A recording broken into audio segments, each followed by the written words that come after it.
were so close to a comeback, man. I needed like a few more things to go my way. I almost caught up. So for everybody listening, we remember with the beginning of the season we did an NFL team draft, and it was real simple. No one drafted the Browns, no one drafted the Saints because we all just collectively looked at each other and said like, "Them niggas stink." Saints are better than we thought. In hindsight, Saints are a little better than we thought. So those are the only two teams that did not make the list whatsoever. What was the Saints record? The Saints finished 8-9. They won like. Oh no, there were 7. I was about to say, didn't they win? I think there's 7 wins. Over the Cardinals. No bullshit. All right, New Orleans Saints. What's y'all record? I didn't even realize Miami had 10 wins. 6-11. I didn't realize Miami won 7 games. No, there was like a couple sleeper, like, oh, y'all weren't as ass as we thought. Like the record would say y'all weren't as ass as we thought. They just had like started off so bad the niggas just stopped paying attention to them. That'll happen. Yeah. So we're doing the team draft. Tony had a very convincing lead halfway through the season when we went and looked this up. Like he was up like almost 10 games on me and like 11, 12 games on Will. I started to catch up. And I'm going to throw on an extra loss on Tony's record, and I'll explain why. So, to start with, and this nigga had the Chiefs in, like, the down year. Oh, I was so sick. So, to start, just our rankings, and then we'll let we'll kind of go over it. In third place, at a record of 79-91, anchored in a positive direction by the 14-3 New England Patriots. Will got third place because he was also anchored in the negative direction by the 3-14 Raiders, the 3-14 Jets, and the 3-14 Cardinals. So it's a little rough right there. Oh man. Did what's his name fired Aaron Glenn? Ain't he out of there? No, he is not. He's very employed. He is very employed still. Niggas defense got no interceptions all season. He didn't get no fucking fired this nigga.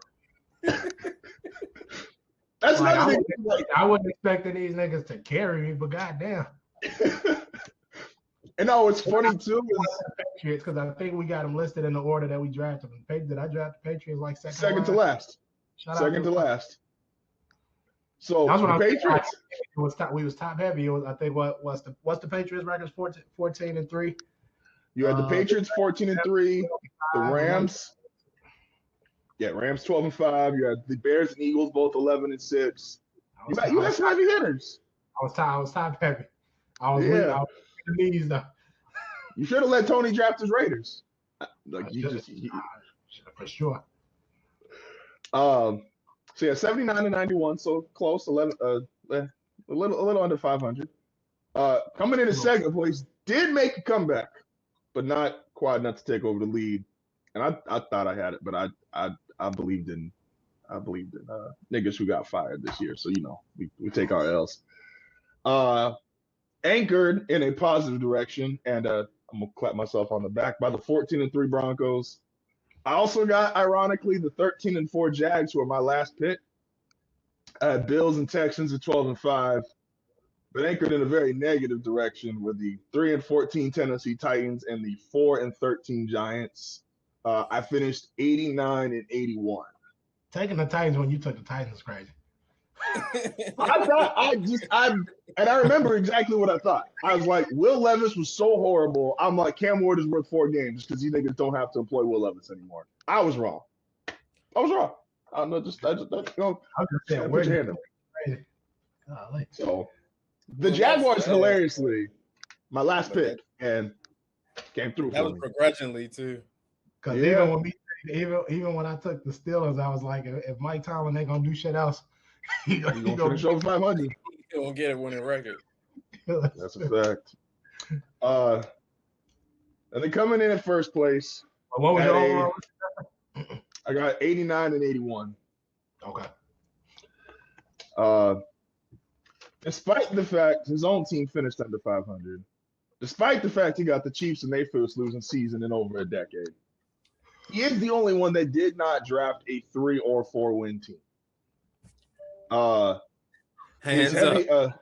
That's the anchor in the positive direction. You got the 14-3 Seattle Seahawks, the 12-5 49ers. It's that Week 18 game. It's kind of just a watch, basically. Man.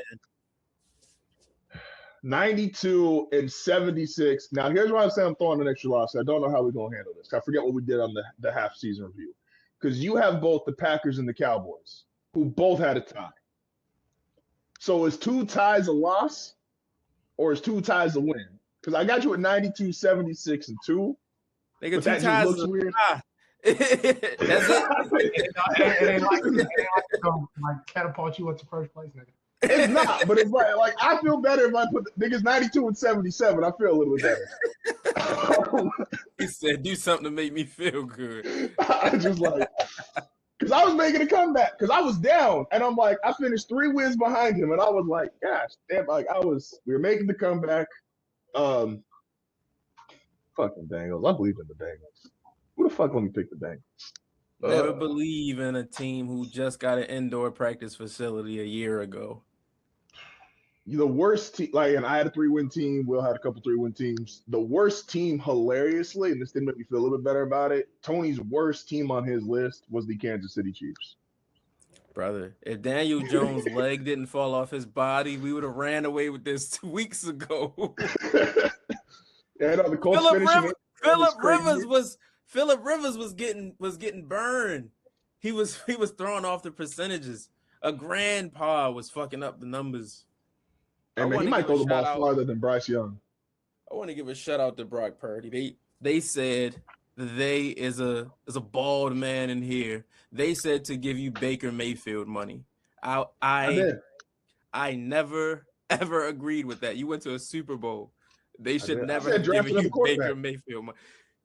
It was crazy. I said San Francisco would make the playoffs. They made the playoffs. Did not expect them to be that close to the 1 seed, given all the injury. But that was crazy. Hey. That was crazy. The Panthers were 8-9 few. If man went 11-6. Shout out to the if man. I was very angry about having to take the if man. Fine with being wrong on it. He might lose his life on Sunday, but I appreciate his contributions in the regular season. We're gonna get into that. Speaking of, because I'm. Hey man, look, I just watched the Elway doc, and Pat Bowlen got the famous quote of never root for a divisional fan or a fan, never root for another team inside the division, right? Always root for the niggas to lose. Thanks. I kind of want the Chargers to win on Sunday, but I'm gonna say it real low so I can mute this later. I get it though. Because, duh. Why wouldn't you? Because then if the Patriots is out and they're the 7th seed, they automatically go back to Denver. And Tony Jefferson, you don't be the Pat Beverly of the NFL, bro. Just don't be the Pat Beverly of the NFL. You've been talking crazy. Other TA got LASIK, and then he finished with 6 picks. I said, boy, where was this at 8 years ago? Where was this at back when? He has been talking crazy the last couple weeks to everybody. And I'm like, Derwin James, who I've kind of always thought is a little overrated, but is still a great player. I'm like, he's talking crazy. All right, whatever. You got to kind of just deal with that.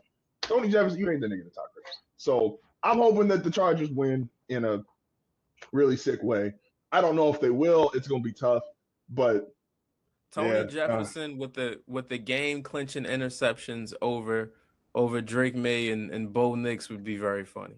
It would break my heart, but it would make me funny. I don't think that's very funny. It'd break my heart for Drake May. It'd give me a lot of laughter for Bo Nix.